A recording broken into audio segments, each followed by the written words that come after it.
ছাত্রলীগের প্রতিষ্ঠা বার্ষিকী উপলক্ষে সোমবার সকালে টাঙ্গাইল জেলা শহরের শহীদ মিনারের সামনে থেকে র্যালি বের করেন নেতাকর্মীরা। এ সময় সামনের সারিতে লাল সবুজের পতাকা রঙে বর্ণিল সেজেছে ছাত্রলীগ। পরে শহীদ মিনারের সংক্ষিপ্ত সমাবেশে শেষ হয় প্রতিষ্ঠা বার্ষিকীর কর্মসূচি।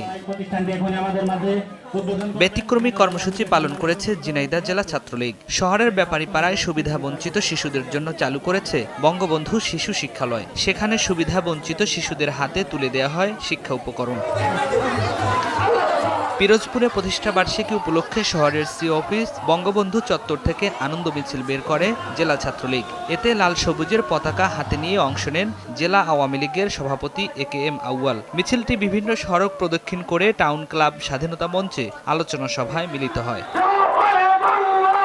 খণ্ড খণ্ড মিছিল নিয়ে র্যালিতে যোগ দেয় নোয়াখালী জেলা ছাত্রলীগের নেতাকর্মীরা। পরে টাউন হল সংলগ্ন জেলা আওয়ামী লীগের কার্যালয়ের সামনে সমাবেশে অংশ নেন তারা। এতে নোয়াখালী 4 আসনের সংসদ সদস্য একরামুল করিম চৌধুরী সহ সিনিয়র নেতারা বক্তব্য দেন।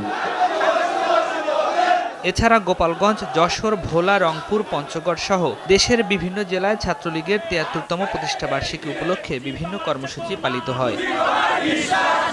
মুজিব বর্ষ ও স্বাধীনতার সুবর্ণ জয়ন্তীর বছরে শিক্ষা, শান্তি, প্রগতির মূল মন্ত্রে দীক্ষিত হয়ে জাতির পিতার স্বপ্নের সোনার বাংলাদেশ বাস্তবায়নের পথে আরও এক ধাপ এগিয়ে যাবে ঐতিহ্যবাহী এই ছাত্র সংগঠনটি।